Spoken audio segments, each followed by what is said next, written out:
we are, Niagara Talk Team, episode 1, I guess. This is kind of, well, I mean, I feel like this is kind of the resurgence of the Niagara Niagara Talk Team.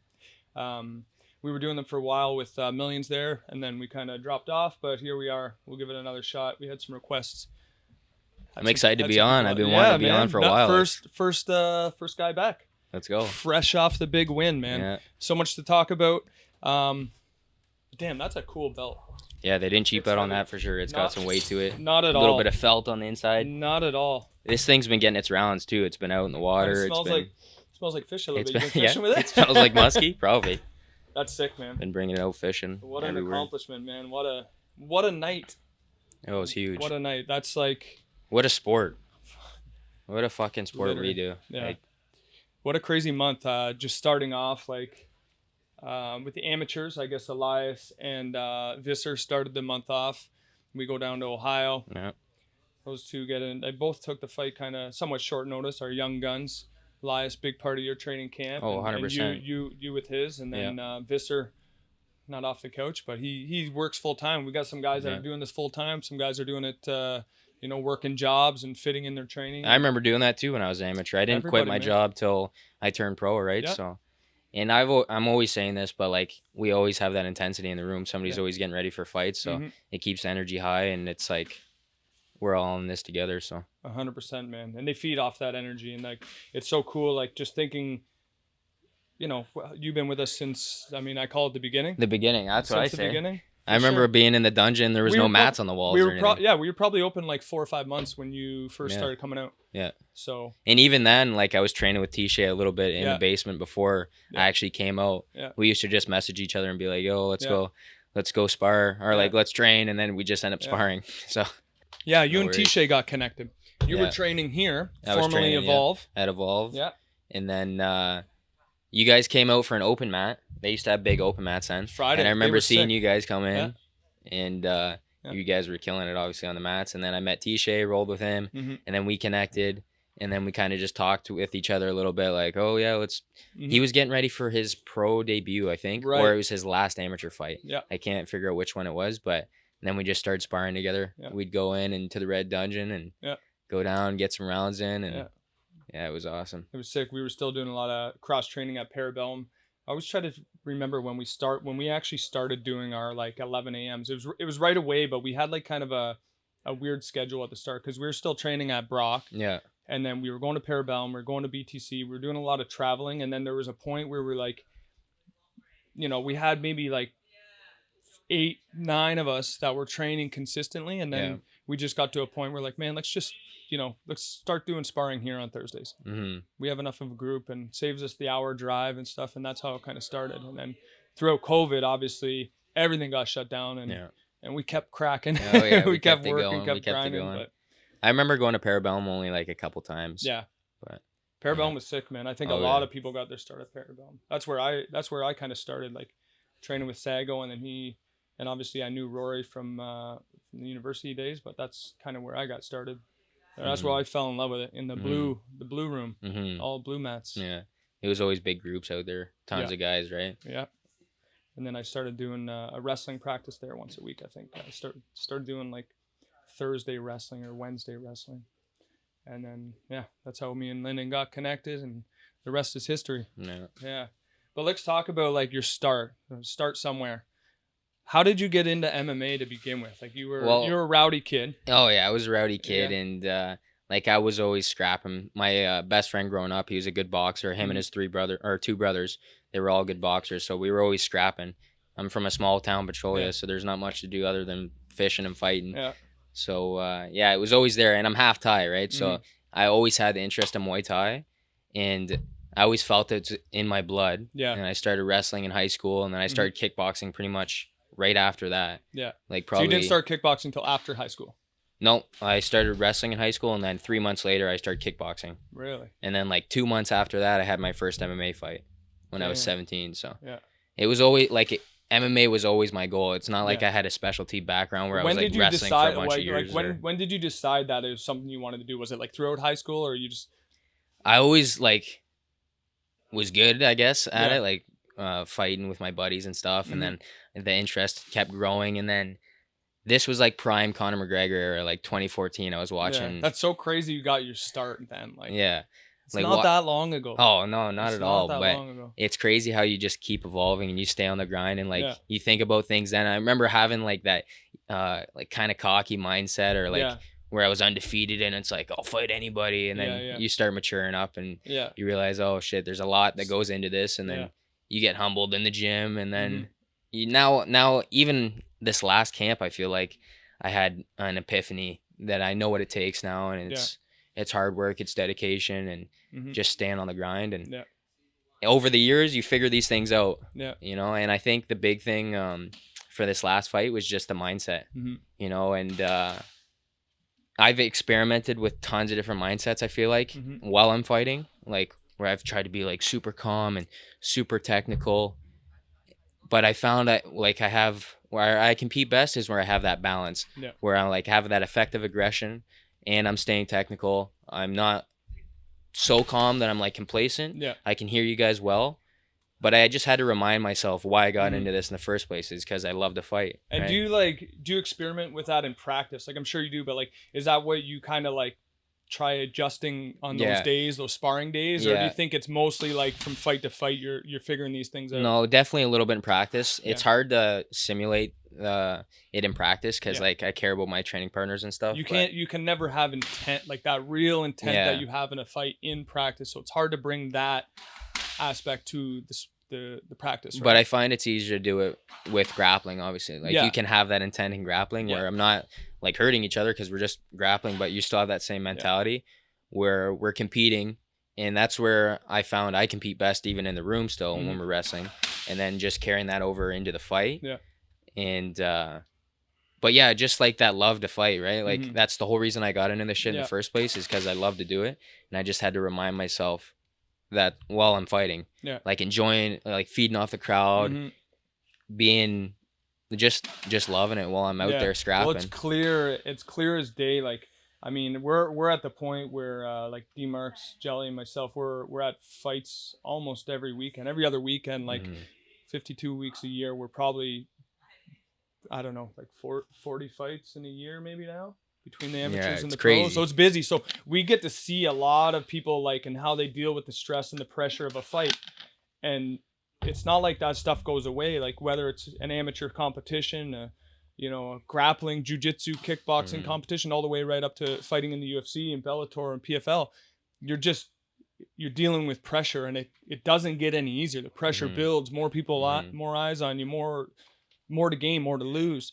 But you seem like someone that has just always been able to deal with that pressure. Like I know you're fine tuning the mindset stuff, but you've always like thrived under the lights. Like what do you think that is? Is that something you were born with? Like obviously you built it, but Well, I've always like prided myself on being a guy that shows up on fight day. yeah, And I think honestly it's just because I'm enjoying it and Yeah. I love to do it, and like I choose to do this. Yeah. You know, this is nobody's forcing me to fight. So Yeah. like just reminding myself reminding that. yourself of that. And people always ask me like, "Oh, aren't you nervous or aren't you scared of this and this?" Yeah. But it's like I have more positive thoughts Yeah. about what I'm gonna do Mhm. than I do negative thoughts. And it's Yeah. like, yeah, you have fear, but there's no doubt. Mhm. I don't have doubt. Yeah. I have it's just like your body telling yourself you're about to go fight. You know, Mhm. when anytime I haven't had nerves, I haven't had a good performance. So Yeah. it's that's the way I look at it. It's Yeah. just using those nerves as energy, and it's Well, just your you body seem getting like ready. you've got it dialed in, because again, like going back to last 2 Fridays ago now, it's been Mhm. 2 weeks or week and a half or whatever it was. Man, what a performance! You were dialed in. What impressed me so much was your ability to stay dialed in for 23 and a half minutes or whatever it is, man. Like you were engaged, and to keep to have the cardio to do that. You know what I mean? Like we've seen time and time again, guys, what happens when that second, third round comes around, and you never fought in a 5-round fight before. No. So it was new territory, but obviously you've done lots of fives. We did a whole bunch of fives in the practice room, but man, Yeah. it was just incredible that you had the pop on your punch and the explosiveness in your takedowns, and then the control on top when you were that far in. Like your cardio was fucking amazing in that fight. When like I feel like when you're dialed, like when I'm like enjoying the fight and I'm fired up and I'm like feeding off the crowd and I'm like listening to you guys, it's just like that balance where I'm not too calm. And again, I said it earlier, but you can't even think about being tired because like I'm so dialed in. I'm like ready to go the whole time. Yeah. And like just searching for that finish, right? And just you say trying to break this feeding off the crowd. Like, do you actually? So you feel like that energizes you, like the crowd, it gives you energy. Yeah, like I love performing in front of the audience. You know, I built my whole I feel I built my whole fight mentality off like trying to be exciting, and that's part of it, right? I want to make sure the fans get their money's worth when they watch me fight, and I just I love it, dude. And like I can't even think about being tired. Obviously, there's points where you're like, okay, you can feel it, but it's just like getting that re-energizing yourself. Yep. And like having you guys there and listening to what you guys are saying, you guys give me so much confidence. I know I got the best in my corner, and my teammates are all there. I could hear you guys so clear this time. It was unreal. Cool, man. I mean, something that like from the beginning with you that like I've noticed right away is like that you have put your 100% faith in what we're doing and what we're saying and stuff, and it's so clear. And that makes us as coaches just want to invest all the more, like the whole like idea of gratitude and like how that's the key to abundance. It really is, because I see it firsthand. The guys that are like show their appreciation or, you know, are actually doing what we're asking them to do, it just makes us that much more invested. We're like watching that much more film. We're always watching film, but like with someone like you, and there's many others, but it just makes us want to be that much more invested in you. It's like a give and take thing. And that's something that I've noticed right from the get-go, is that you've always put 100% faith in what we're doing. So it feels like, you know, leading up and talking about dealing with nerves and stuff, man, like I get nervous for your fights, not because I doubt anything that you're capable of, but I just know that you've put 100% faith in us. And now I'm like, oh, fuck, this guy's really done everything we've asked. Yeah. I hope it fucking works. Yeah. You know what I mean? It goes both ways too, though, right? Like you guys invest so much time and into us that it's like, okay, I can't not invest all my time into this too, you know, or my teammates. I see the work they're putting in, and I see the like the team, my teammates that are at the highest level and what they do. It's like, okay, this is the path. The recipe's there. Yeah. I got the best coaches. I got the best team. Yeah. All it is hard work. And you listen to any of the greatest, like great athletes. They all say it, and I've heard it my whole career, but now like it rings truer than ever. Yeah. Like it's all the. What would you use? It's all those like terms that you've heard. Yeah, the cliche. Yeah, the cliche. You've heard all that cliche shit before, but that's what it is. It's hard work. Talent when talent doesn't work. There's just exactly. Like, and guys can ride off the talent for a while. Yeah. But once you get to a level, everybody's talented. Yeah. You got to put in the work, right? For sure. But like you said, it goes both ways. You guys invest so much time, and look at I fought one weekend. Now you've done 5 weekends in a row away from your family, where you've invested in us, right? So we all acknowledge that and are super thankful. Dude, what a ride it's been! What a ride it's been. I think back, just what you said, epiphany. Almost made me have an epiphany. Like it's having those realizations throughout your career. Like nobody has it all figured out, but like when you say the word epiphany, like, or realize it, you had a realization, or like I call it like those aha moments where you're like, oh fuck. Yeah. You know what I mean? 100%. I had that today with D-Mark showing dealing with like knee shield. He's like, yeah, you just posture here and you can just throw. I'm like, that's it. That makes, you know, when it clicks like that, it's 100%. Like, you know it. That's you know it in your heart. You don't need to like, I mean, reps and putting the time in is absolutely crucial. But when you can have those realization moments and like when people can make stuff click like that, that's the key. I think the more of those you can have, and the more times you can put yourself in situations where you can have those realizations, surrounding yourself by the best, like you have some guys that are, you know, at that level that you're trying to get to, and you get to see firsthand what they're doing. So yeah, it's a good situation, man. We're in a cool spot in the gym. We're continuing on. It's just gonna keep getting better. We're just getting started, man. It does feel like that. I feel like we've been saying that for a bit. Yeah, but it really is. Honestly, but now the big show should be right there. You know, I feel like I'm a guy, like Contender Series is made for a guy like me. You know, I'm like I said, I built my whole fight mentality on trying to be exciting. Yeah, and that's what they want to see. They want to see finishes. Like I could have rode that fight out. I could have rode that fight 100%, out man. and won. I won all 5 rounds, but Yeah. I want to get the finishes. Well, between like me, D-Marks, and Jeller all in the corner. When you rolled for that knee bar, we're like, no, like you don't need it.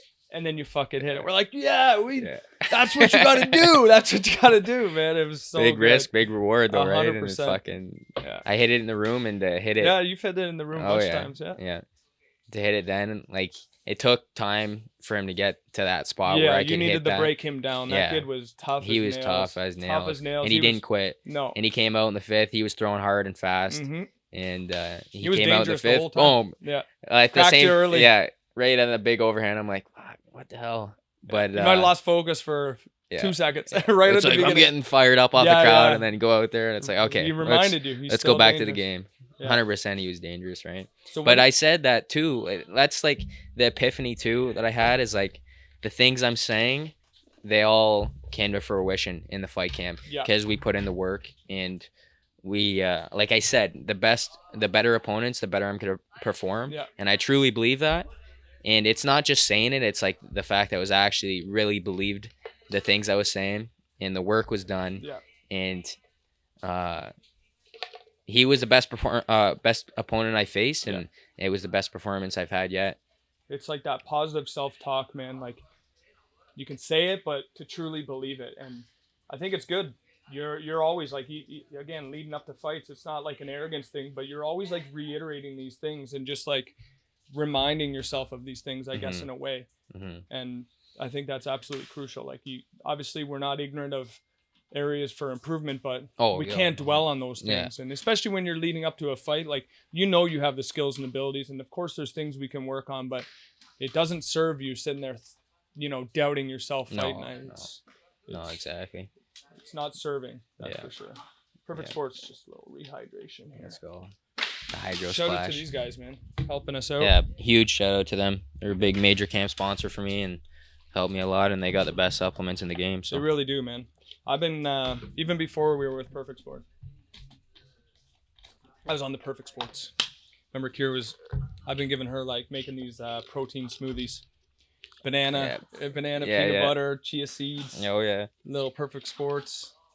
They're good. I like putting in my coffee, little diesel. Really? Protein. Oh yeah. Yeah. The mocha, like a little tablespoon of that in there. Yeah. So what's next? So we're talking Contender Series. Like obviously, as of right now, you kind of got the nod from UFC Canada. They were there. They're saying they're interested. They're saying, I mean, as far as what Sonny and Rob were saying, like you're in. What needs to happen now? Like, are we just waiting for a contract? Like, is Maurice kind of is he in talks with them right now? Like the season starts in what, September? Yeah, September. And so. We're just waiting for that call. But yeah, they were there. They said they were impressed and that I'm gonna get on. So we're just waiting for that call. Siri said they called him around this time last year, and then he went out and filmed a bunch of stuff. So I'm excited to just get back to it and keep putting in the work. And I'm excited to represent where I'm from. You know, P-Town and Lambton County. Be the first guy. What's the population in your city? Well, the town is like 8,000, but Lambton County is pretty big. But I'll be like the first guy out of Lambton County to make it to the UFC. Yeah. And I got a ton of support back home. You know, you can hear it. For sure. A lot of them made the trek. What's the drive? 2-3 hours to Toronto. Yeah. You had a lot of people out. Yeah. A lot of people from the gym came. That's always cool. I had no idea like how many tickets like you and Powell and Gabe were selling or anything, but it was loud in there, man. Yeah. And to represent the gym and everybody, you know, that's even more fuel because I feel like I'm representing my team and represent where I'm from when I fight, you know, and I remind myself of that, you know. Yeah. I'm the way I am because where I grew up, and it might have been tough at some points, and we were always fighting and whatever, but that's what made me the man I am today, and that's what made me why I love fighting so much, right? So. Yeah, I think you had 3 AMI fights when you came here. You took 2 more. 4 AMI fights. And you took 6 AMI fights before you went pro? Yeah. So you had 3 or 2 with us, and then you went pro. Yeah, I remember your last AMI fight with MFL, and that was, well, I guess second time I cornered you, but I remember you took an eye poke. And that was a big moment for me. Like, talk about epiphanies or realizations. That's when I was like, oh, this fucking kid is special. You got eye poked. Superman eye poked. Dude, it was nasty. I was like, all right, that. Yeah, I My was doubt like, started setting in. I'm like, this fight might be over because your eye was Yeah. messed up and you were Yeah. like trying to blink it off. It was all like bloodshot. I remember looking across he was in a ring. It was MMA in a ring because it was during COVID. Yeah. He was like in some little gym. Yeah, a little gymnasium. And I remember looking across after it happened, and he admitted to it right away, and because he pointed to his fingers, whatever. I remember looking across the ring, and I seen two of them, and then I like just closed the one eye and scrapped, and it brought out that like fight or flight, right? Definitely fight or flight. For sure. We talk about that a lot, like the fighter, the athlete, and the martial artist. I think like GSP kind of coined this, but when you talk about that, like obviously everyone has components of each, and people have been successful in, with each personality type, I guess you could call it, the fighter, the athlete, and the martial artist. Like, how do you see yourself? Like, what do you see yourself as? I've always seen myself as a fighter. Like, I always had that fight in me. First, yeah. And then I've trained myself to be an athlete. And like, obviously I have athleticism, but and then I've trained myself to be like a technician and look at the sport for what it is, like not just fighting. But you got to have that fight in you, right? Yeah. To even like some guys, I feel like get away with just being technicians, or like, what did you say? Sorry, the three terms. Like a fighter, a martial artist, and an athlete. Yeah, so some guys get away with being an athlete, but when the going gets tough, right, then you see that fight. You got to see that heart. Yeah. And I've always saw myself as a fighter, and then I've trained myself to be a martial artist. I've seen and especially when I started teaching, that helped a lot, because I had to really see things a different way and break down different techniques that's not my A game, but I have to break it down to understand it. And then being an athlete, doing all the right things and like nutrition and living the lifestyle of like of a professional athlete. It's cool. I love how the sport is made up. Like, you can be successful as each one, and maybe you have a strength, like you're naturally a fighter. I agree 100%, but you don't need to necessarily bring that out of you right away. You don't, if we need a dog fight, you can make it a dog fight. We know that can happen, but now I think you've kind of like rounded out your game. You're still a fighter at heart, but you can go be a technician. You have the martial artist in you, where you can like make adjustments on the fly, and use your creativity and stuff like that. So, and that's cool. Where you need that balance, right? Like you can't be too just like down to brawl and not seeing things that you would be if you were a little more calm. And you can see the openings more and stuff, right? It's that balance, and it takes years to figure out that mindset, or maybe you get it right away, but it's taken me years to figure out where I compete best, what mentality.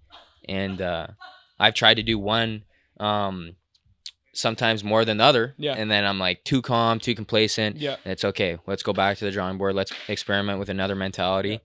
And but it's just having that combination of them. For sure. I like thinking of it that way. We kind of joke around, me, D-Marks and Jelly, kind of like how we all came up in very different backgrounds. Like D-Marks came up, with the traditional martial arts. Like, so did Jelly too, but you can definitely see like he brings more of that like martial artist approach and mentality and stuff. And Jelly, clearly, it's not hard to tell. He's a fighter, man. He's really leveled up our game and brought that intensity and that mindset to the game and to the gym. And then I grew up in the sport of wrestling, which is like, through the university and the National Training Center, everything was very regimented and like structure, schedule. We always had sports psychologist and sports nutritionist and strength and conditioning coach. So we kind of like, I think, having the combination of the three of us working together. Team. It's really cool, man. And then, but we also have like respect for the other person or the other two, how they approach the game. It's a little different than me. It's cool, man. We got a cool thing going, and then, that's why we're winning. Being fortunate enough to have some guys like you drop on our lap, it's a lot of luck, a lot of hard work. Same as what you're doing. It takes a lot to get there. A lot of realizations. It's a team. Like, it is an individual sport, but we're all in it together, and having you guys there feeds into everything. Like, without you guys, wouldn't be doing the right work probably, or whatever, right? And you guys give us so much confidence, because like you said, you invest so much time so many of your weekends into this. It's like, how can I not try to be the best martial artist I can be, you know? And that's what I've seen, even like having more epiphanies on certain things this last camp, is just listening to Kobe Bryant, actually. Yeah, I and love like listening to all these guys, all the best athletes, they say so many things, and it's the same things that you guys say. It's just like trying to be that Mamba mentality, 1% better each day, and just trying to be the best martial artist we can be. And you guys are giving us a structure to do it, and it's just we got to go out there and put in the work and get it done, right? So next up, we got Jazzy. Oh, I'm pumped for Jazzy that. Let's fighting, go. Number 10, taking that number 10 spot. Yeah. She gonna pump your tires some more, but we were talking about mentors and stuff last night. Lennon brought it up, and I was like, who's your mentors in the sport or in life? And right away she brought up your fight, and I was like, man, I couldn't agree more. Like, that to me was like motivating. And we always talk about discipline over motivation. Motivation comes, but it was motivating. It was inspiring to see, like, hey, this is really possible for someone to come out of this gym and compete like that. So she's fighting, and that's one of her things, is she wants to go out there and be free out there like that, and have that ability and mindset, because she has a very similar mindset. I would say she's more of she's a fighter first, become a athlete and a martial artist. 100%. But yeah, that was inspiring to a lot of the people on the team, man. It was inspiring to a lot. And I've been inspired like that many times before from Jazz and from AJ and from Mike and from the higher level guys. They've paved the road, and then we just follow in the footsteps. And obviously we're all our individual fighters and stuff, but that's what it's so big, having all the guys competing all the time, and you feed off that. It's motivating, and guys are succeeding, and it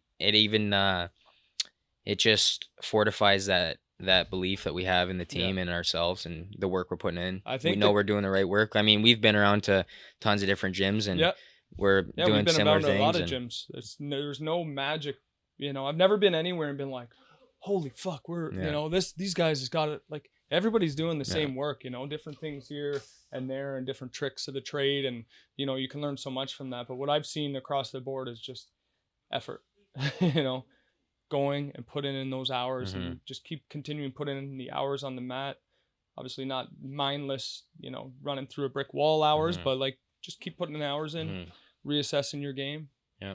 That's it. Trust in the process. Trust the process. Enjoying the process too. Like, this is I'm doing what I love, you know, and I had to remind myself that too. You do got to remind yourself that. I feel like I always am going back to that. Like, you know, when the days start blending together, because it's a tough way, you know, it's a tough job, and it's a tough way to make a living, but that's how you get through it, is enjoying the process and reminding yourself, like, nobody's forcing you to do this, right? We chose to do this. And then at night like that, when you get to go out there with the team and we celebrate and the success, then it reminds you, like, this is the fucking best job in the world. This really is, man. This is my purpose. This is what I really feel. This is my purpose, is to be the best fighter, the best martial artist I can be. And I believe I can be one of the best 135ers in the world, and just having that belief. But it all stems back to what we were just talking about before. Yeah. With the team and everything. And then you got the rest of your life to go fishing. That's the cool thing. Fish, bro. Fight the fish.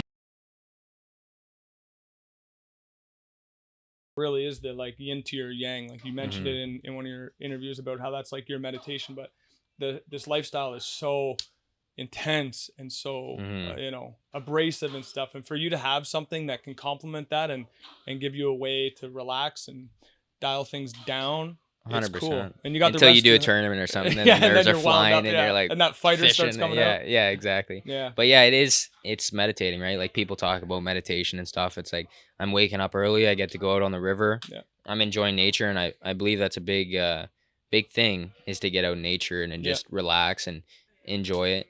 Sound like a martial artist now. yeah, exactly. It's true, to me, it's like these are things that people have been doing for thousands of years. You know, fighting, hunting, fishing, like, for thousands and thousands of years, people have been doing that, and I can feel it's in my blood. You know, it's in my DNA. It is in your DNA. You know, I'm not gonna be the one gathering berries around. I'm gonna be out there defending the land and hunting animals and stuff, providing food. You know, so it's super rewarding. Well, I'm just thinking, you've talked about it before, but like, you're setting yourself up for whatever you want to do for the rest of your life. Like, after, you know, you can do this for a while, but after that, You can have your own fishing charter. You Yeah. can do so many different things. You're going to have the financial freedom to travel the world and go all over the place. It's cool, man. And we still got to go fishing at my brother's place soon. Yeah. We got some big things in the works. I got some. I'm gonna start a channel and Yeah. We're Like a not gonna YouTube talk channel. about it too in depth now because Sneak peek, no? a little sneak peek where I'm gonna just incorporate it, bro. If I want to show some of my training, show some of my fishing, and bring you guys out and do some episodes out on the water and kind of just go through, not because like these fishing episodes and stuff that people do, it's to apply to guys that are hardcore fishermen. Like I watch it and I'm like, okay, I already know this, but I want to apply to the MMA fans too and kind of show them and just go through like more some beginner friendly stuff. Yeah, and just go through some of the more beginner questions I get asked all the time. And just go through that. And I want to bring out you or bring out Jazz or AJ, bring them out fishing and kind of like talk about kind of like an interview style or podcast style out on the water. Dude, right? That's sick. And while we're catching fish, so that's copyrighted. Don't take that idea from me. Let's do it, man. Let's go. Yeah. We're gonna get it going here soon. I gotta someday? get a boat. That's why that's why it's been the hold up. I need a boat. Need a boat. I don't want to burn all my spots from shore. Yeah. That shit's secret. That's a real thing, eh? Oh, for sure. Yeah. And guys get like there's some drama too. Like guys get territorial over a spot on the shore. And say if I did a video, right?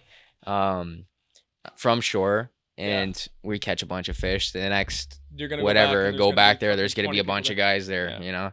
So I'm just waiting to get a boat. It'll be a lot easier once I get a boat. You've kind of opened up my eyes to like I've always loved fishing. Like if I was a kid and always enjoyed it and I take care all the time and stuff. But you've kind of opened my eyes to the fact that like man, just like MMA, like that shit is infinite as far as like the knowledge and like there's so much to it to be at the highest level in the fishing world. Like it's cool. And it's always growing. The same like MMA is evolving, fishing's evolving in a different sense, like technology.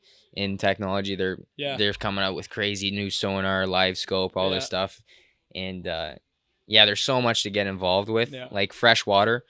It's what we fish, but I haven't even done any saltwater fishing. That's a whole nother world. Then we got to go to Florida. My dad was telling me. Let's do it. I'm bring down. you down and we'll go. Reese was saying come to Florida too, so let's go. I'm talking about going down in August with Donnie for his camp. He's going to go back to Killcliff, so I'm going to go down. Maybe we'll have to plan a little fishing trip. Let's do it. Depending on when you're fighting, everything's based around that. Yeah, exactly. That's the key thing, right? Is all these other ideas, all these other endeavors that I want to do, it all comes to do with, it all happens from my fighting career, you know, and that's my main focus anyway. The fishing and everything is my passion too, and but I remember like, obviously you've always had that. We've always seen that like potential in you and stuff. But there was times when you were missing practice to going on fishing trips in the morning or coming in late and stuff. I remember saying, "Man, you can do this the rest of your fucking life, man. Let's go. We gotta find it amount of time." But that's cool. And on like a serious note too.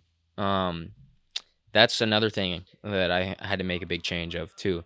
And I heard McGregor say something similar, and I had to look at myself and it was tough, but I realized I was saying things like I felt like I always knew the things that I had to do, you know, and that can just impede your mental fortitude, right? And so if I say like, oh, I know I need to be at all these practices this week, and then you miss that practice, that impedes your mental fortitude. Or I know I need to eat all the right things, and you're not doing that. That's just slowly breaking that down. So this camp and in previous camps, it's like really holding my word to a higher standard. And then when I say these things, like I'm going to perform with the better opponents, I'm going to perform better, or I'm going to beat this guy everywhere. You hold your words at a higher standard. So, and then it comes to fruition. 100%, man. Like honesty, the Bushido code, like you talk about like these characteristics that it takes to be an elite fighter or a world champion, whatever it may be, like courage, all these things, but like honesty, that doesn't just mean being honest with other people, like honest with yourself. And it starts with those small little lies. I'm going to get up and I'm going to do this, or I'm eating this, and you don't do that. That just chips away at your self-belief. When you start telling lies to yourself, and that's the scariest thing, because you can lie to other people, but you can never lie to yourself. And especially in those big moments, when it comes down to a title fight and you've been lying to yourself through camp, you start doubting. That's you're when gonna doubt feel creeps that. in. Yeah, exactly. And when you know you've done all the right things and you did the things you said you're gonna do, that's when you're like you just feel untouchable, right? Like you have that mental strength to do anything because you followed through. You know, and I had to look at myself and I seen that, and I'm like, okay, I gotta change that. It's integrity, right? It's a big thing, and McGregor said something similar in an interview, and that's when I like realized. Yeah, I think I know kind the of had clip that. you're talking about when he talked about like saying he's gonna do this and he didn't do that, saying he's gonna be here and he wasn't there. Yeah, that exactly. Clip, yeah, and for it's sure. like, fuck, if you're not holding your word to a higher standard, then it's that self-belief isn't going to be there. But in MMA and in this sport, like these individual sports, I feel like having that, it's all mental.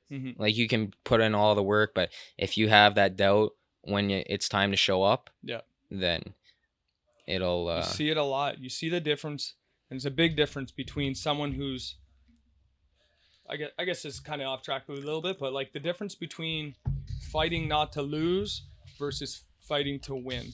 You know what I mean? 100%. There's a big difference. 100%. You see guys get out there and they're 100%. like, there's just something missing, and a lot of times it can boil down to that. Someone who's fighting not to lose.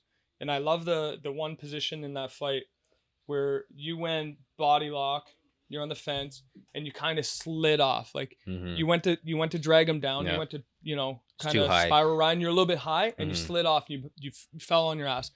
Boom! You bounce back up. You weren't afraid to make a mistake in there. Mistakes happen. You know what I mean? You don't want to make catastrophic mistakes, but when guys get in there and they just try to be too perfect or try to like not make a mistake, everything tenses up. You know what I mean? They get flinchy, they get stiff with the wrestling, they get and they essentially get tired out. So yeah, that's something that you've again got dialed in, but it comes down to being honest with yourself, putting a game plan together and sticking to it, and then having full confidence in that game plan. And just reminding yourself, like, I really love it, That's what it was a big thing. Going back to that. Keep massive. Going back to it. You love it. You gotta love what you're doing. You got the exactly. passion for it. Exactly. And trying to be exciting, all this stuff, and being competitive, obviously, like trying to win. I'm trying to win every round. It is an athletic. It's a fight, but it is also you got judges. You got scorecards. It is an athletic competition as well. So keeping that in mind.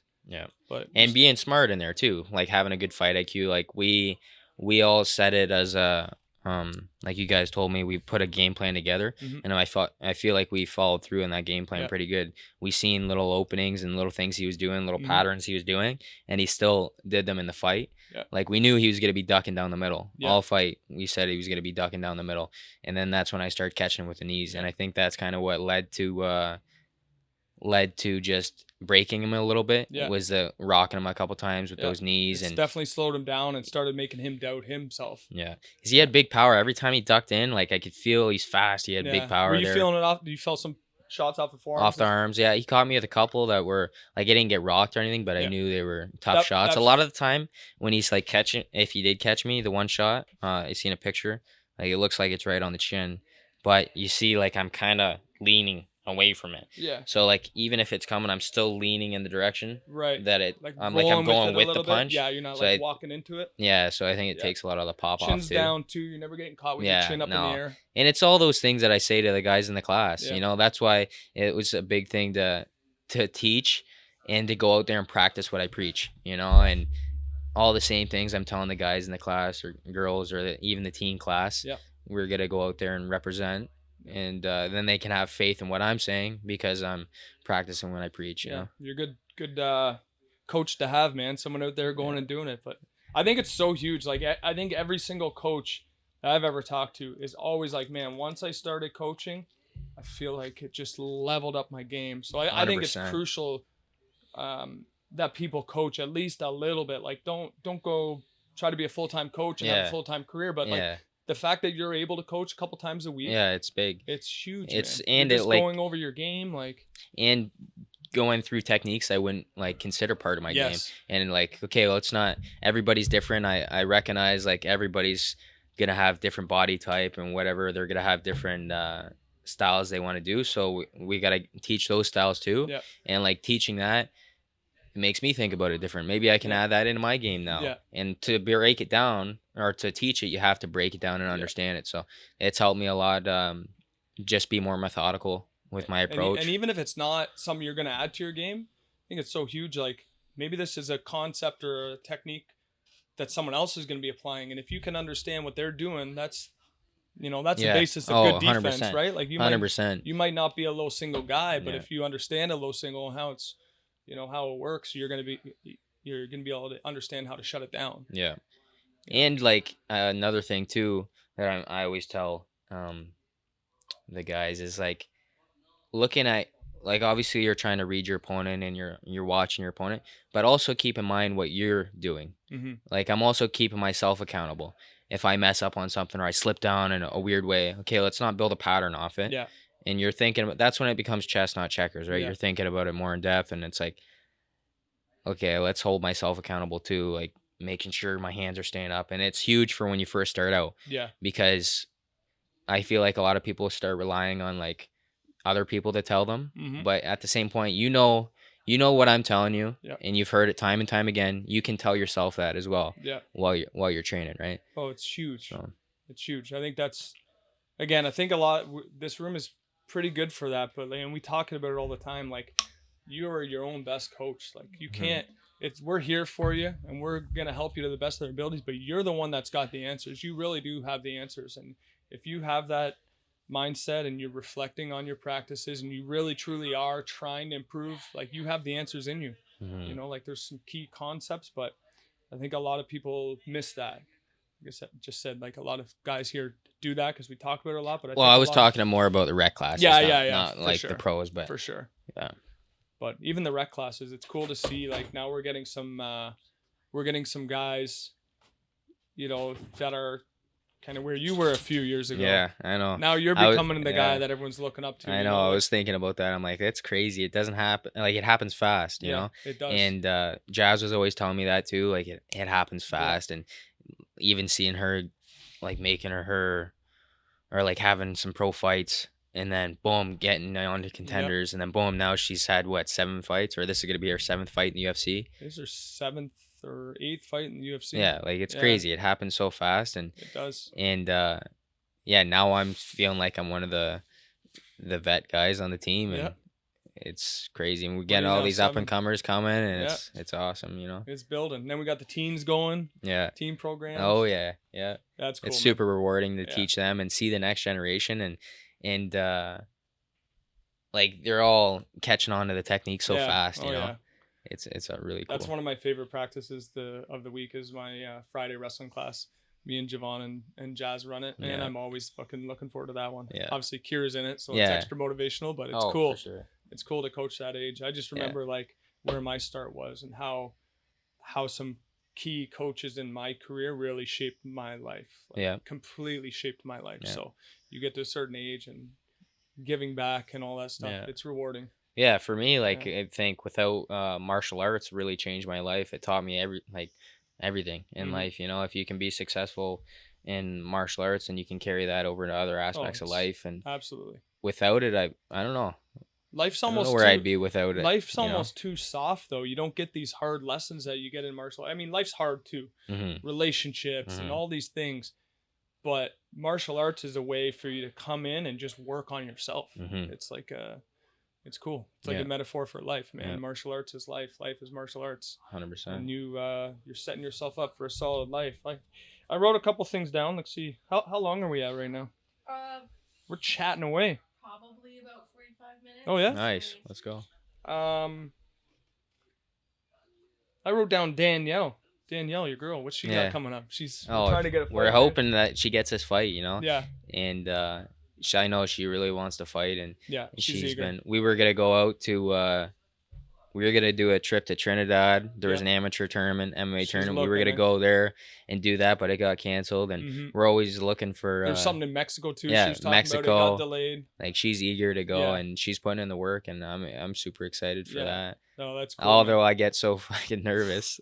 You know how it is. You would know best. How it is, dude. It's anytime I care about, like, anybody I care about's fighting, I am way more nervous than than I am fighting. Mhm. But I know It's a lot. put in the work. And Oh yeah, she's a killer, man. oh yeah, for She's sure. a killer, absolute killer. Yeah, she's got. I just messaged her last night. Said we're waiting on an girl to accept. First she said no, and then I guess she said yes. And so It's fingers cool. crossed. It's so funny because when we first got together, like we've been dating for 4 years now. But when we first got together, she had, I think, 12 Muay Thai fights. Yeah. And I was always like, oh, what about wrestling? And what about jiu-jitsu? And she's like, oh, no, I'll never do that. I Like, remember blah, that. blah, blah. I remember bugging her about it. Yeah. And then she got into it, and then she's just a natural. Like, Yeah. and she's taking it so well. And yeah, I'm excited. I know she'll be in the big show, She's a fighter too, man. Yeah. She's a fighter just like you. And her wrestling is nasty. Like, she's got that. So much of wrestling is having the cojones to do it, and Yeah. she's got the cojones. Oh, yeah, to do she'll it. Like, commit. she'll commit, man. Yeah. She's getting fucking good, man. Yeah. A couple more Amy fights, and she'll be right there. Yeah. Yeah, she'll be in a big show. No, We doubt. got to get a picture. I was telling her all camp, too, because, like, we got a spot in the gym, obviously, where the most recent belt goes. Yeah, yeah. And her belt's up there right now, her MFL belt. This baby's So going up. we're gonna put my belt up there, taking hers down. It's gonna be hilarious. Yeah. She's like, you always gotta one up me. We gotta get a cool little video, Taylor. We gotta get a video. 100% This will be funny. Definitely. We can get you putting yours up and taking hers down. Out with the old, in with the new. Yeah. It's Yeah. gonna be funny. I have a question. Yeah. For sure. So if you're looking, like, obviously contender series in UFC, like, who in the UFC could you see right now, like, yourself taking a fight with? It's right away. It's tough to say because a lot of the guys are like I'm not too like the guys I would see. I've already had a bunch of fights, so I'm hoping I can get another debuting guy, right? So it's more equal. But there is definitely guys I could see myself fighting, and I think we're gonna work up to that. But nobody like I don't know. Nobody particular. Like do you have debuting. I can't think of a debuting guy, you know. Fight in the UFC, like maybe not a debut, but like Oh, someone like you I look always forward picture to. fighting these guys like O'Malley one day or Yeah. Cheeto or like all Mhm. these guys that are in the top. The bantamweight division's stacked, right? So, and having that self belief now, it was like another big epitome from this camp Mhm. is like I really believe I can be one of the best 135ers in Yeah. the world now. I feel like I've always been physically gifted. I got knockout power in both hands. I have I know I have the athleticism to do it, and now I have the mentality to do it, and I know what it takes. There's no secrets. It's hard work and it's you check dedication. off all the boxes, man. Forget about motivation. It's discipline, because you're not going to feel motivated every single day. It's about still going into the gym when you don't feel like doing it. I've never gone into the gym when I don't feel like going in, or I've never left the gym feeling worse than I went in. Yeah, never. Like I always feel so good after the gym, and it's but now I really believe I can do it. So these guys, it's like I'm going to work my way up to fighting them, but just keep getting better. I felt like that last camp, my skill set was growing at such a rapid rate that it's like I can't not help but believe I'm going to be there and be in one of the best, Yeah. It's exciting, man. And just thinking about how sick of a setup too with like Siri right now. Like you said he just got in last year. You guys are training all the time. All the just time, like, Gabe and Tisha. Yeah. Brad Katona was just in last week. He's just coming off a fight, but Canadians, man, coming up. Oh yeah, really that's what it was. Another big thing too for this fight is like representing Canadian martial arts. Yeah. This guy's coming from one of the biggest promotions in the States, Mhm. CFC, Mhm. and so that was another big motivator for me too. Is like, okay, I'm representing for my country. I'm representing for my team. I'm representing to show that we Something have high bigger level. Than yourself, right? Yeah, it's exactly. Not just about you. It's bigger than you. Yeah, exactly. And that's all extra fuel to the flame, and just like showing we have high level martial arts in Canada, in Ontario, and to be the next guy. I believe I'm going to be the next guy out of the country into the UFC. So to get more guys in there, we have tons of guys that are going to be there too. So it keeps growing. I think with the pro MMA being held up for as long as it did, it kind of put it. It definitely slowed us down. It slowed it down. And COVID slowed now us it's down. firing up better than ever All right now. cylinders, So man. There's a lot of good teams out there, like Aegis, House of Champions, BTC, Bazooka Joe's. Oh, everybody's got like young teams. Yeah. I feel like 100%. We got a lot of young guys. And the sport's growing too, right? Like now I explain it to people all the time too. Like so many of my fishing buddies, like my older fishing buddies, are like, yeah, I used to watch UFC back in the Yeah, day yeah. and this and that. And they're like, I don't really watch it anymore. I'm like, you got to watch it now because it's a completely different thing. It The is. sports, It is. you watch the old fights and you watch the new stuff. It's evolved so much and it's going to keep evolving. Even for like myself, when I was a little kid, I could watch MMA. Yeah. Where those guys back in the day, they were the ones doing it. They were the pioneers, so they didn't have anybody to watch. And then you see the techniques just ever evolving right now, and like you got kids, like think about the kids that we see now. Oh yeah. Little kids that are killers. Aidens and Aiden and just these kids that have been doing it. It's scary. And man. they have good coaches and they're doing the right things from a young age. It's like, holy. And know what's cool, like speaking of one is like the new promotion, not that one is new by any means, but like the newer promotions that are popping up and getting huge, like Octagon.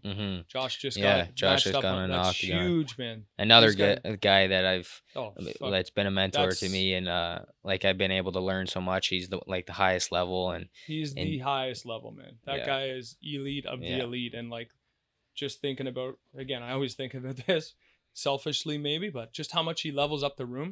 Just having him in the room for sure. Like the rounds you guys had leading up to your fights, man, that guy's a motherfucker. And it just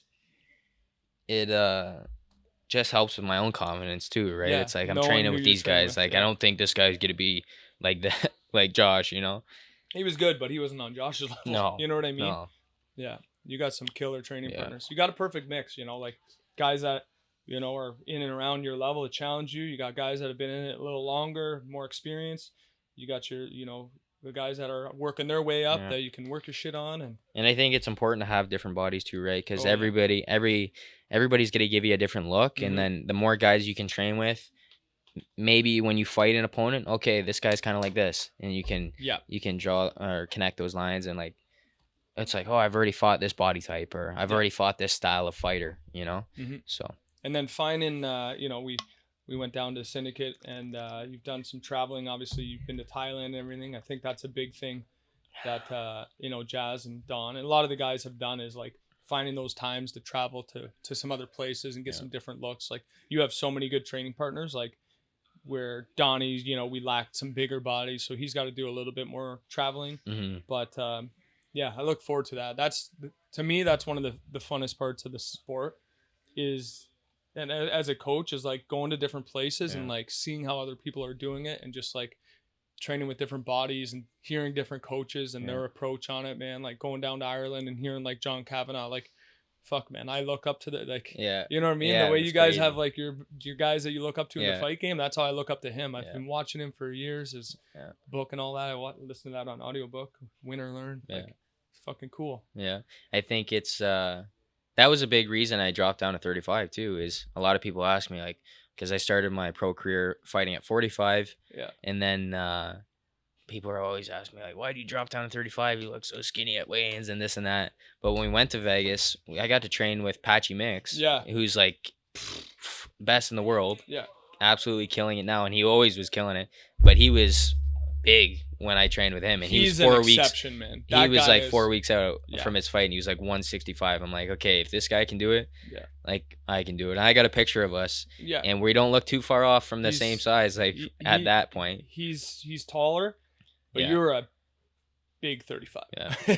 You're the top end of 35, man. I don't know. There's too many 35ers on the planet that are bigger than you. You're the top end. And we're just gonna keep dialing it in more and more. Yeah.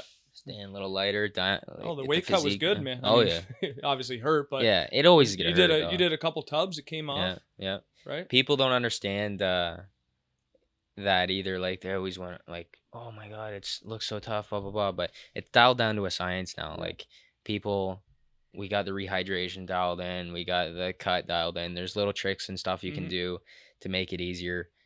But yeah, just training with him, I was like, okay, if this guy is doing it, I can do it too. I think, and it was huge for like you said, going out there and training with the best guys, and train with Marab, train with Patchy, train with a bunch of other guys in Vegas, and we're doing the same things. It's just the hard work. And John Wood's sick, staying at man. it. I we've done a lot of training down there. Jazz been down there a bunch of times. I've been spent a lot of times down there. Mike Yeah, I'm Pyle. looking forward to going back when we do this filming for That's the Contender right. series and stuff. Do Yeah. some training down there with those guys. Yeah, it's cool. Yeah. What was I gonna say about training? Yeah, training with even Marab, like back. Was that 2 years ago now? Yeah, 2 years. I'm terrible with Thailand, Yeah, but I so feel am I. like it's like 2 years ago. Yeah. 2-3 years ago. Got to train with him a little bit. Yeah. Yeah, it's cool. I'm excited for that fight. How do you think that goes with him and O'Malley?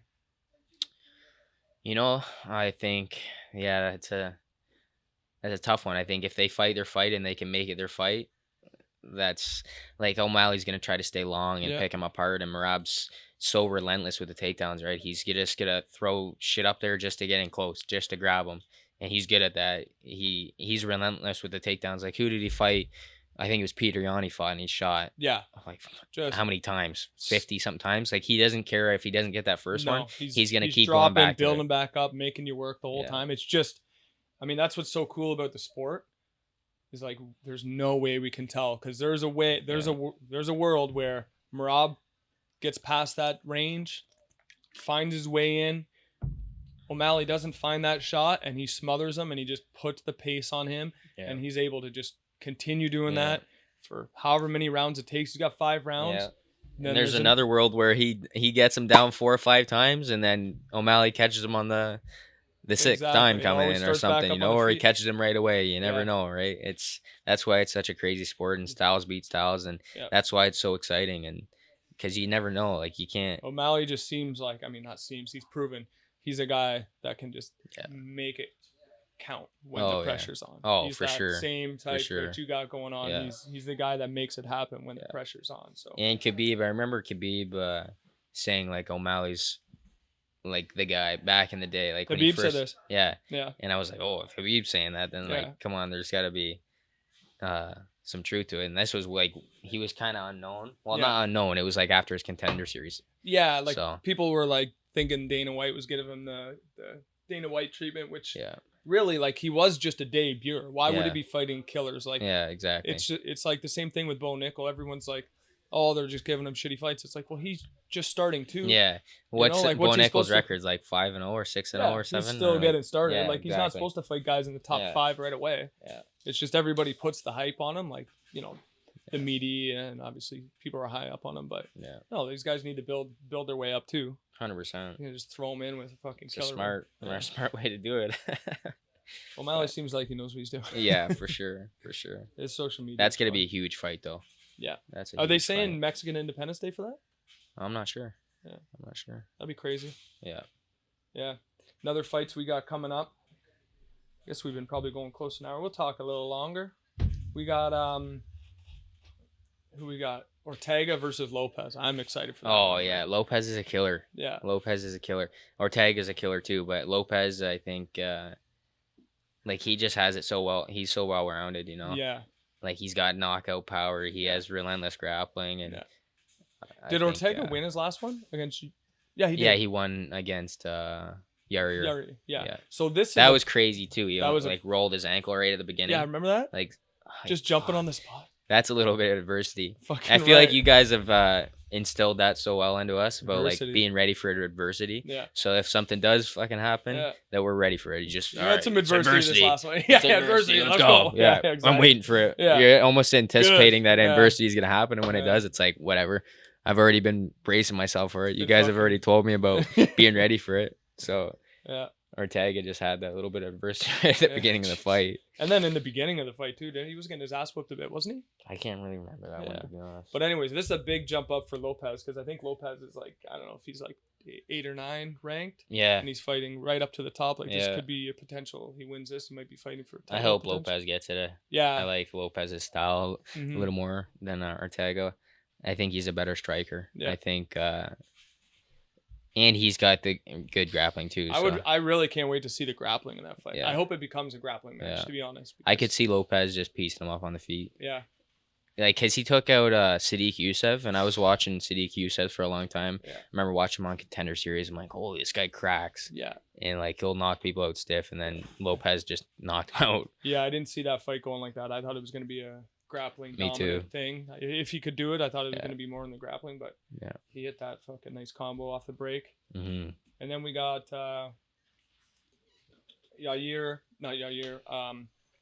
Pereira versus what's his name? Yuri. Oh yeah, number Yeah. 2. Yeah, That's Pereira. who stepped in for McGregor. Yeah, that's the Really, eh? replacement. Yeah, versus Pereira. Pereira and So Yuri. the rematch. Yeah. Yuri had some success too, He did. like in that fight. I watched it back and Yeah. I'm like, oh, I thought it was it was closer than I thought. It was. Like he was until landing some got good caught. shots too. Yuri's so like unorthodox, Crazy punches coming like from just down weird everywhere. and the way he Like, trains, he's out in the woods and I stuff. love Like it, man. I could see myself doing that too, getting that fuel from nature, you know. He's But doing something right, man. Yeah, He's doing he- something right. He's doing it his own way. yeah, and he turned down the UFC, heard that. like in his early He career. didn't want to go until he was ready to Yeah. get the until he was And then ready look to at get the champ. he got the belt pretty fast. I and know. I've heard of people doing that and it not working out Yeah. so well. Oh, for You know sure. what I mean? I'm like taking that opportunity as soon as it Fuck comes. yeah, Come on. 100%. Yeah. Yeah, I get it if you're really not ready, but even if you're, I don't know, you got to take the opportunity. For sure. Yeah. Have But that self belief. Who do you got winning that one then?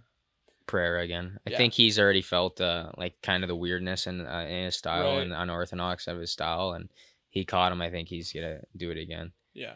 Unless I'd like to see Yuri wrestle or like That's what I'm mix it wondering. up a little That's bit what on I'm him. wondering. I don't know why the guys don't. Like they try to go in there and kickbox with a kickboxer. I mean, he's been taken down. He's had his back taken. He's obviously getting better every fight. I'm sure his Yeah. grappling's getting better, but you just wonder, like, go at this guy Yeah. with the grappling. Yeah. You know? But you don't see it. Like you think guys are gonna No. do it and then they don't do it and they get knocked out. It's Yeah. like I don't know. Don't dance around for a whole round and If before you- you do it, just get into it. Well, it was the same as your last fight. Like, you had the edge in the feet, Mm-hmm. but like mix in that grappling, Oh. like solidify the rounds, Yeah. make sure it's like clear cut, Yeah. and then it's gonna give them something to think about on the Yeah. feet. Well, I was telling the guys this today, and I always say it in the class because I just taught 9 a.m. Muay Thai, and I was telling them, I'm like, the more like you're trying to build patterns off of people and stuff, right? And the more strikes, the more diverse you can be with your attacks, whether it's kicks, punches, takedowns, is the more I got to take in Right. being in the opposition, right? Yeah. And so when a guy's mixing it up, it's like, okay, I don't know what you're gonna do. That's why I stuck to that game plan in that fight because I'm like, okay, this guy's gonna think it's gonna be just a striking fight. Yeah. Let's take him down and get him thinking about Kind of that. make it like system overload. Now you got to think about this. Yeah. Now you got to think about And that. that's what all the best guys are doing, right? Yeah. They blend it in so well. Yeah. And so it's Stuff a lot up the to take center. in. Now he's got to worry about dipping in. Yeah. Then you're, picking him apart on the outside. So he's got to what? He's got to come in and he's throwing stuff up the center. And then he wants to rush in to try to catch me, and then boom, the takedown's there. Yeah. It all plays into each other, right? Yeah. The new age, it's you got to be able to mix it up. Oh, 100%. I mean, unless you're like a Pereira. a specialty. Yeah, unless you're the elite. Yeah. If you're the Or best of the best, Khabib. like Pereira, yeah, then you can do it that way. Yeah. But even that, I'd be interested in, like how Khabib would have done it had he kept fighting. Yeah. With just like that. I'm sure someone would have caught him eventually. Yeah, it's crazy though. Like you tell people to look at like Khabib's record, like before he got in the UFC. It's insane the guys he was fighting, like the records. Yeah. But it all built up to that. He refined that his style and his striking and that mentality. I'm sure every time he fought and he was beating cans, whatever. Yep. He got to that point where his last fights he beat the best guys in the world. So it's one way to go what about can you it. say? You Yeah, know, it's one like- way to go about it. It's I'm like sure that's pretty crazy that he had the opportunity to do that. Yeah. Because I don't know. we don't get that around. Yeah, guys. No. Yeah, No. like we gotta fight. Yeah. Good guys. Even your and I think opponent, I always want to fight good guys anyway. I believe that the better the opponent, the better I'm gonna Yeah. perform. But And like there- I had other options other than Gage Gill. Yeah, oh for and sure. he was the best guy, I think. You so. wanted Gage Gill. We had another option he was good too, but we thought Gage Gill was the tougher of the two fights, and we talked about it, and you wanted the tougher of the two fights. So Well, I'm like, whatever. I want to get to the UFC. Yeah. I want to be in the big show, and this is gonna look the best on the Yeah. resume.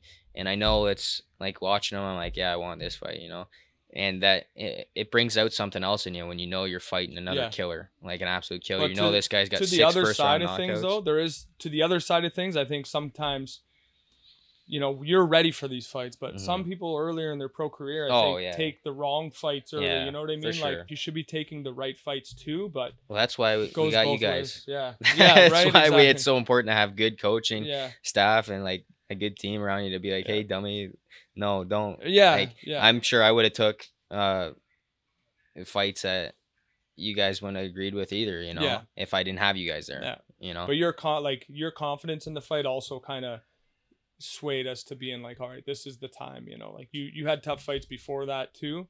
You know, that Jake kid was a tough, you know, we knew that kid And was I called tough. him out too Yeah, because I'm but- like, let's go. This guy's 2-0 Yeah. But this was the time. I think that's been probably close to an hour. We could keep chatting, but you got anything there, Taylor? I think you guys covered a lot. Let's go. Let's do it. Yeah. The champ. Let's go. Perfect Sports. Shout out to Perfect Sports.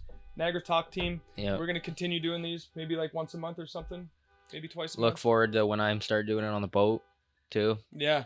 Fighter fishing. Let's I don't know. do I'm it. coming We'll up do a with collab. I'm coming up with some names. I haven't settled. my Comment a name good yet. name for his fishing podcast. Yeah. Let me know what you guys think.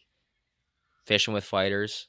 I got a couple names that I got. I don't know if I want to put them out there yet in case somebody goes and starts a channel before I can get a chance to do it. But yeah. Sick, man. It's been a sick ride with Yeah. you so far. We're just getting started. We keep saying that, but Yeah.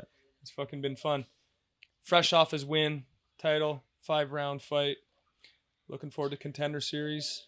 It's just in we're the just gonna fall. amp it up even more now because the competition's gonna get tougher. Everything's gonna It's get getting tougher, tougher. right? So that's just time to amp it up even more. Fingers crossed Get back UFC to it. comes back to Canada. Let's go. Get you on that one. I'll Or be ready for Contender. short notice. I'm ready for short notice, but I think I got my spot for Contender Series in the fall. But I want to be a company man too. If they need a guy to save a fight, I'll be that guy. Dude, Let's go. Looking forward to it. Young Buck on the rise. That's it. See you next time. Peace. Sweet. Cool. That was fun. That was sick. That was dope. That was fun.